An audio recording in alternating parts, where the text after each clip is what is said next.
علماء کہتے ہیں کسی سے تنہائیوں میں گناہ ہوا ہو بالفرض، اللہ نہ کرے، اور اس نے توبہ کر لی، پھر لوگوں کو پتہ چل گیا، لوگ تانے دے رہے بے تو ویسا تھا، ان تانوں کی پرواہ بولو مت، بولے نہ تمہارا جرم کیا اور نہ ہمیں تم سے معافی مانگنے کی ضرورت، جس سے کیا ہے وہ جانتا ہے.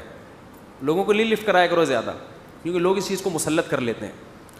ہمارے حضرت کے پاس ایک بندے کا فون آیا لندن سے، کہتا ہے یار میں نے گناہ کیا تھا، پکڑا گیا، کہہ رہے اب میں نے توبہ کر لی، رو رو کے گڑ گڑا کے اتنی معافیاں مانگی کہ اللہ نے بھی دل میں سکون ڈال دیا کہ میں نے تجھے معاف کر دیا، کہ لیکن پبلک معاف کرنے کے لیے تیار نہیں ہے. پبلک جب بھی گزر کرے ہے نا وہی، تو پبلک کا دل تو چھوٹا ہوتا ہے نا، پبلک کا دل کیا ہوتا ہے چھوٹا. تو ایسی صورت میں پبلک کو زیادہ لفٹ نہیں کرائے، بولے جاؤ تمہاری ایسی کی تیسی، ہم جانے اللہ جانے تو کون ہوتا ہے بھائی میرے کو.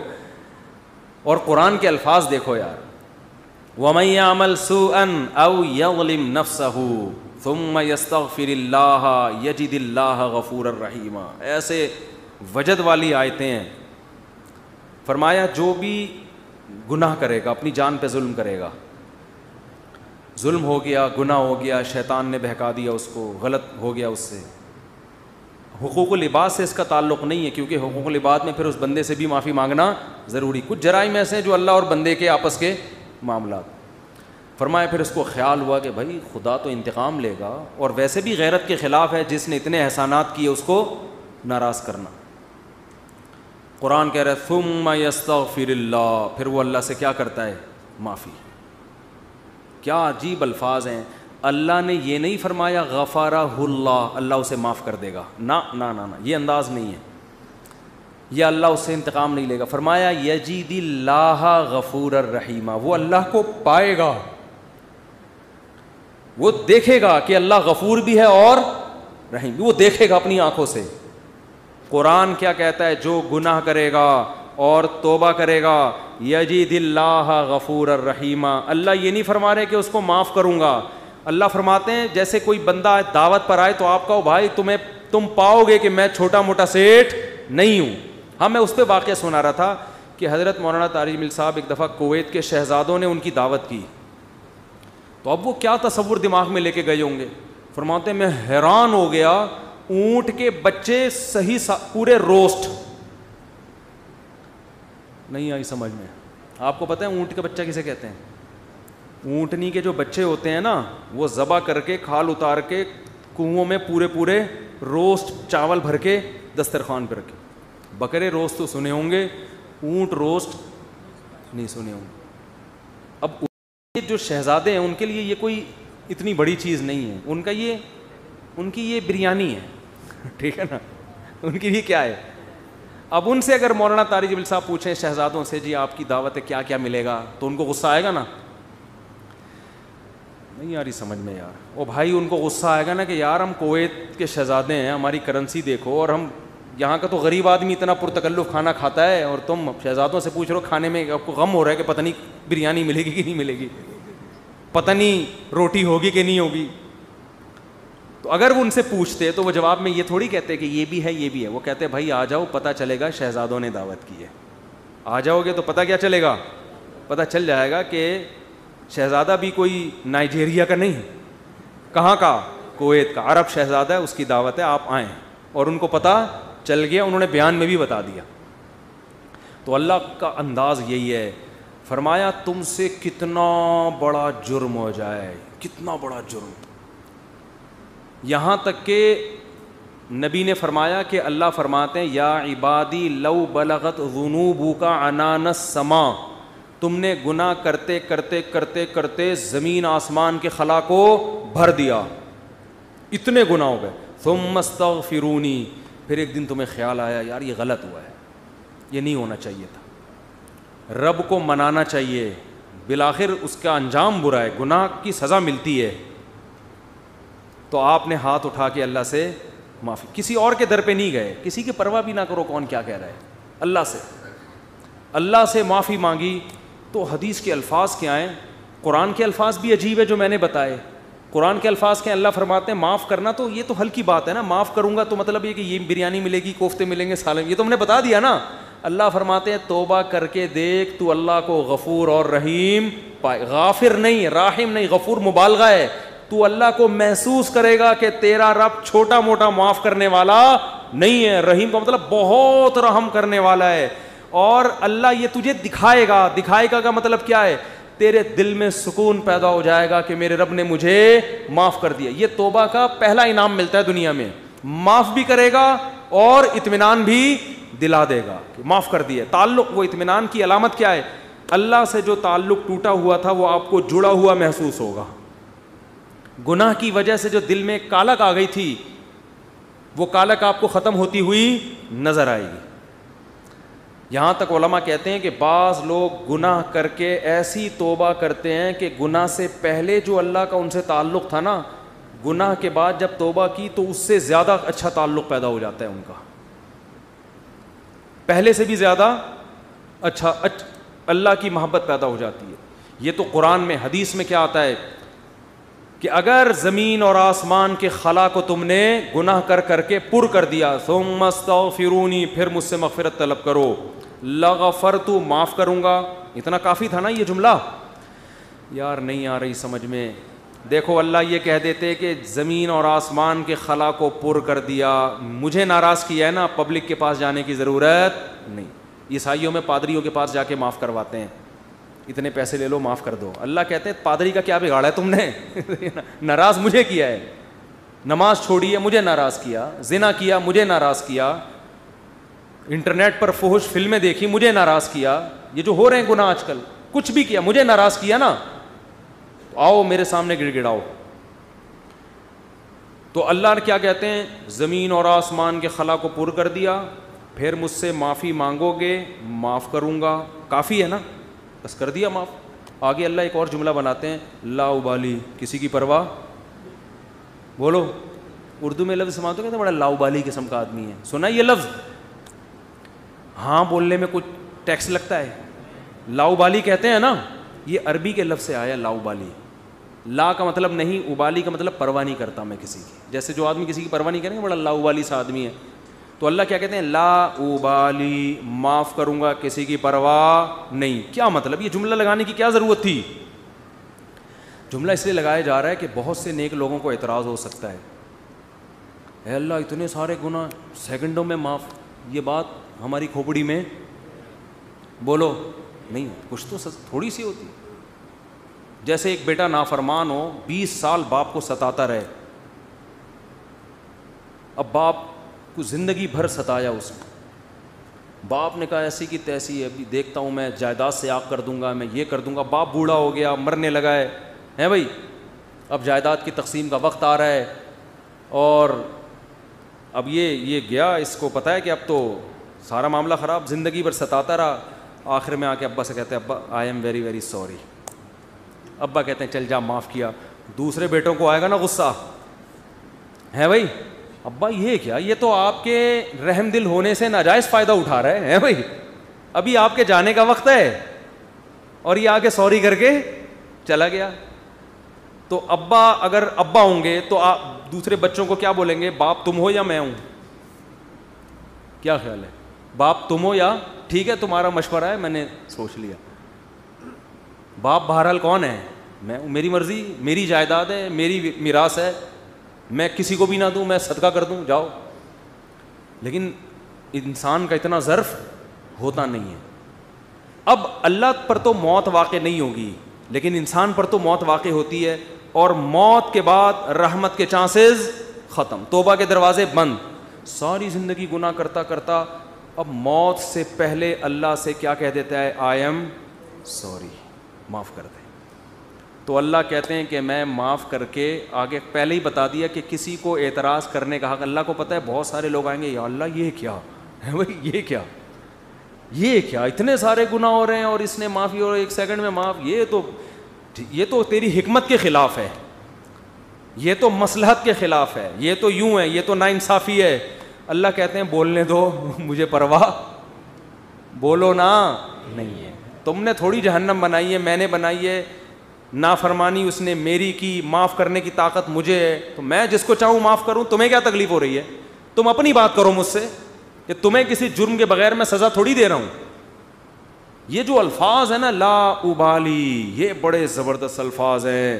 مجھے اس پر اکثر ایک چٹکلا یاد آتا ہے, وہ میں ہر بیان میں جب بھی اس حدیث کی تفسیر کرتا ہوں وہ سناتا ہوں کہ اس کی مثال کیسے ہے. اس کی مثال ایسے ہے, یہ جن لوگ پہلے سے بیان سن رہے ہیں انہیں یہ واقعہ سنا ہوا ہے, نئے نئے لوگ بھی آ جاتے ہیں نا. پرانے والے اصل میں اعتراض کرتے ہیں یار وہ گھسے پٹے قصے بار بار سنا سنا کے نا تھک گئے ہم. تو بھائی آپ کے لیے گھسے پٹے, نئے نئے لوگوں کے لیے کوئی مارکیٹ میں نیا آئے گا تو بتائیں گے ہم, اب آ ہی نہیں رہا. تو وہ ایک اونٹ, ایک بیل اور ایک دمبا, یہ بس واقعہ سنا کے بیان ختم کرتا ہوں, کچھ چند سوالات کے جواب دینے. اونٹ, بیل اور دمبا یہ کہیں جنگل میں سفر کے لیے نکلے, کھانا ختم, ایک گٹھری نظر آئی گھاس کی. اب تینوں میں پھڈا ہو گیا. اونٹ کہہ رہا ہے میں کھاؤں گا, بیل کہہ رہا ہے میں کھاؤں گا, دمبا کہہ رہا ہے میں کھاؤں گا. اونٹ نے کہا دیکھو میں تمہارا بزرگ ہوں, ہم تینوں ایک معیار بنا لیتے ہیں, جو اس معیار پہ پورا اترے گا وہ کھانا وہ کھائے گا. یہ پیشکش کس نے کی؟ اونٹ نے. اس نے کہا میں قبیلے کا بڑا ہوں, دیکھو تو اب میں جو سجیشن دوں گا اس پر عمل کرو. تو ہم تینوں میں سے جو اپنا سب سے پرانا ہونا ثابت کر دے گا کہ جو دنیا میں سب سے پہلے آیا ہے وہ اس گٹھری کا مستحق ہے. اونٹ کا خیال تھا میں ہی ہوں, بزرگ ہے. لوگوں نے کہا چلو جی بزرگوں کا احترام اسلام میں ٹھیک ہے واجب ہے. دمبے نے کہا ٹھیک ہے بھائی میں اپنا ثابت کرتا ہوں میں بہت پرانا ہوں. انہوں نے کہا کتنا پرانا؟ انہوں نے کہا دیکھو ابراہیم علیہ السلام نے بچہ ذبح کیا, نہیں ہوا تو دمبا آ گیا. یہ روایت صحیح نہیں ہے لیکن چلو فرض کر لیتے ہیں, دمبا آ گیا. اس کا مطلب میں 4000 سال سے ہوں, ابراہیم علیہ السلام کے دور میں بھی میں تھا. اونٹ چکرا گیا, اس نے بولا یہ تو پہلی گیند پہ ہی آؤٹ ہو رہا ہوں میں. تو بیل نے بولا کہ آدم علیہ السلام جب زمین پہ آئے تھے زمینداری کے لیے ٹریکٹر ایجاد نہیں ہوئے تھے, تو کچھ تو اگایا ہوگا نا. تو کھیتی باڑی کس سے کی تھی انہوں نے؟ بیل سے. اس کا مطلب میں کب سے ہوں؟ دمبا تو آؤٹ ہو گیا نا.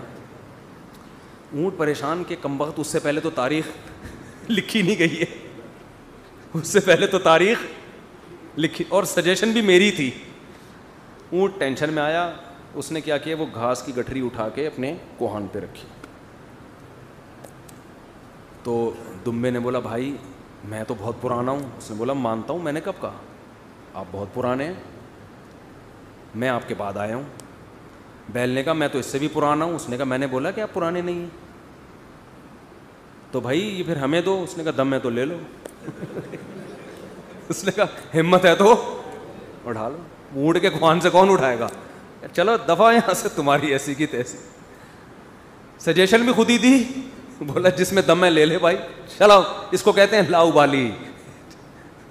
نہیں آئی بات سمجھ میں؟ اللہ ایسا نہیں کرتا کہ وہ اپنی تجویز کے خلاف چلے. یہ تو میں نے صرف ایک واقعہ سمجھانے کے لیے کہ بھائی اللہ کے سامنے کون لڑ سکتا ہے, اللہ کے سامنے کون دلائل دے سکتا ہے کہ اے اللہ وہ اتنے سارے گناہ کیے تو 2 منٹ میں معاف کر رہا ہے. اللہ کہتے ہیں جو جس نے دلائل کے انبار لگانے ہیں نا پہلے لگا کے رکھے, کتابوں میں لکھے, پورے رسالے لکھ دے.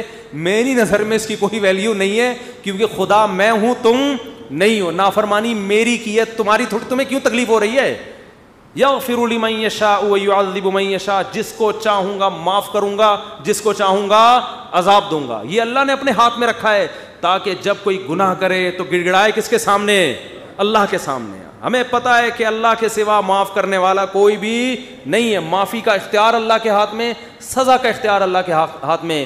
تو میں اس لیے کرا رہا ہوں کہ مخلوق کو زیادہ لفٹ کرانے کی ضرورت نہیں ہے. لوگ مجھے کہتے ہیں ہم سے گناہ ہو گیا, فلاں نے کہا یوں ہے یوں ہے. میں کہتا ہوں بھائی تو بولے تو کون ہوتا ہے؟ تو میرا باپ ہے, تو میرا ماموں ہے, تو کیوں پوچھ رہا ہے؟ میں جانوں اللہ جانے, تیرا کیا مسئلہ ہے بھائی؟ اور یہ بات سے بات چل پڑی ہے. شادی کے بعد عورتوں میں یہ بہت بڑا مرض ہے, اپنے پرانے قصے, پرانی غلطیاں میاؤں کے سامنے ظاہر کر دیتی ہیں ان کو اعتماد میں لینے کے لیے. جتنے اللہ نہ کرے, بعض خواتین کے ساتھ ہمیشہ نہیں ہوتا. ستار بھائی وسیم, ستار کو چھوڑو یار, نیک آدمی ہے, کوئی بھی چکر ان کے چلے ہوتے ہیں تو وہ اپنے شوہر کو اعتماد میں لینے کے لیے کہ میں آپ سے دیکھیے آج میں آپ سے اپنے دل کی کچھ باتیں شیئر کرنا چاہتی ہوں. دل کی کچھ باتیں شیئر کرنا چاہتی. کیا شیئر کرنا چاہتی ہیں جی؟ دیکھیے اب ہم دونوں ایک دوسرے کے شریک حیات ہیں, میں نہیں چاہتی کچھ آپ سے چھپا رہے. آپ سے پہلے میری ایک جگہ اور بھی شادی ہو چکی ہے, چھپ کے ہوا تھا نکاح, یہ ہو رہا ہے, پھر وہاں بھی ہوئی تھی, یہ بھی ہوا, پھر اس سے چکر چلا, لیکن میں نے توبہ کر لی تھی. اور تم اس کو کیوں بتا رہی ہو؟ تم تو چھوڑو, وہ انسان ہے بھائی, وہ اس کے دل میں بدگمانی ایک بال آ گیا, قیامت تک وہ بال نہیں نکلے گا. چھوڑو تمہارا ماضی کیا گزرا, اس کو بولو بھائی میں بہت نیک گھرانے میں پیدا ہوئی ہوں, بہت نیک ہوں, اسی طرح قبول ہو, ٹھیک ہے. نہیں تو میاں تفتیش کر رہے ہوتے ہیں گھس گھس کے, موبائل میں تفتیش کر رہے ہوتے ہیں گھس گھس کے, تو یہ کس نے اجازت دی آپ کو تفتیش کرنے کی بھائی؟ اسی طرح عورت شوہر سے بھی نہ پوچھے, پرانے, وہ بھی مکھنچو بیٹھ کے اپنے پرانے قصے سنا رہا ہوتا ہے, اس کو بھی اعتماد کیا ہو جاتا ہے. جو اللہ نے جس گناہ پہ پردہ ڈالا, آپ خود اگر اس کو ظاہر کر رہے ہو تو آپ سے بڑا بے وقوف دنیا میں کوئی بھی نہیں. ایک عورت نے مجھے بتایا کہ میرے شوہر کو مجھ پہ شک ہوا, اس نے ماضی شادی سے پہلے, دیکھو شادی کے بعد کی بات ہے, شادی سے پہلے کیا ہوتا رہا چھوڑو اس کو, ٹٹولا بالآخر میں نے اگل دیا, جی میرا کسی سے غلط تعلق تھا, میں نے توبہ کر لی. کہہ رہے جب بھی پھڈا ہوتا ہے کہتے تم ہو تو وہی نا. میں نے کہا غلطی آپ کی ہے, کیوں بتا رہی ہو بھائی؟ وہ 100 دفعہ بھی پوچھ رہے ہیں آپ کیوں بتا رہے ہو, کیوں بتا رہے ہو آپ اس کو؟ تو ہمارا تعلق کس سے ہونا چاہیے؟ ہم اللہ کے بندے ہیں, جرم اللہ کا, تو توبہ بھی کس سے؟ اللہ کی.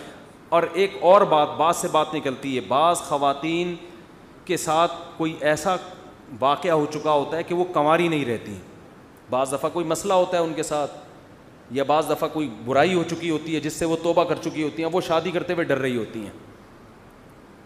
تو وہ ڈر رہی ہوتی ہیں کہ شوہر کو پتہ چلے گا, وہ کہے گا یہ تو کنواری نہیں ہے. تو وہ جب میں فون اٹھاتا تھا نا اس طرح کے مشورے بھی کہ ہم کیا شوہر کو بتا دیں, تو یہ حماقت نہیں کرنا بھائی. یہ تو کسی بھی طرح سے زائل ہو سکتا ہے, کسی بیماری سے بھی ہو سکتا ہے پردہ زائل, اور بھی 10 بعضوں کے پیدائشی نہیں ہوتا. تو ایسے موقع پہ جھوٹ بولنا بھی جائز ہے. نہیں آ رہی بات؟ عورت کے لیے جائز ہے کہ وہ شوہر سے بولو نا, جھوٹ بول دے, وہ یہ نہ بتائے کہ میں نے بدکاری کی ہے پھر توبہ کر لی ہے, یہ اتنی تفصیل میں جانے کی ضرورت نہیں ہے. وہ بول دے بھائی یہ پیدائشی نہیں ہے, یہ جھوٹ ہے. لیکن کیوں؟ وجہ اس کی یہ کہ اس کمبخت کو یہ تفتیش کی اجازت نہیں ہے کہ وہ پوچھے آپ سے. جو ماضی کے قصے ہیں وہ کیا ہیں؟ وہ ختم, وہ پرانے ہیں. تو جو ٹوہ میں لگتا ہے نا, ٹوہ میں گھستا ہے ایک دوسرے کی ٹوہ میں, اللہ اس کو کیا کرتے ہیں؟ رسوا کرتے ہیں. تو گناہ ہو جائے کس سے تعلق؟ اللہ سے. ہم عیسائی تھوڑی ہیں کہ پادریوں سے جا کے یا پنڈتوں سے جا کے اپنے گناہ شیئر کر رہے ہوں. مجھے بھی لوگ آ کے بتاتے ہیں, میں کہتا ہوں یار مجھے نہیں بتاؤ کیا ہوا ہے, میں بھی انسان ہوں. ہاں ایک صورت میں آپ بتائیں, جیسے کوئی مریض ڈاکٹر کو اپنی بیماری بتا رہا ہوتا ہے علاج کے لیے, تو کسی بزرگ سے, کسی عالم سے آپ کا تعلق ہے, آپ سمجھتے ہیں کہ اس سے میں مشورہ لے سکتا ہوں, اور مشورہ اس وقت تک نہیں لے سکتا جب تک میں اس کو اپنا پورا مرض بتاؤں نہیں کہ میرے اندر کیا گناہ ہے جو میں چھوڑنا چاہتا ہوں مگر مجھ سے چھوٹتا نہیں. ایسی صورت میں پھر مجبوری ہے بتانے کی تاکہ وہ اس کا کوئی علاج بتائے آپ. تو اس کا خیال کرنا چاہیے. یہ اللہ کا دین کتنا زبردست ہے, اللہ نے ہمیں بتا دیا گناہ سے بچنا کیسے, ہو جائے تو کرنا کیا ہے. تو ہمارا رب ہے غفور الرحیم, جب توبہ کرو گے اللہ کہتے ہیں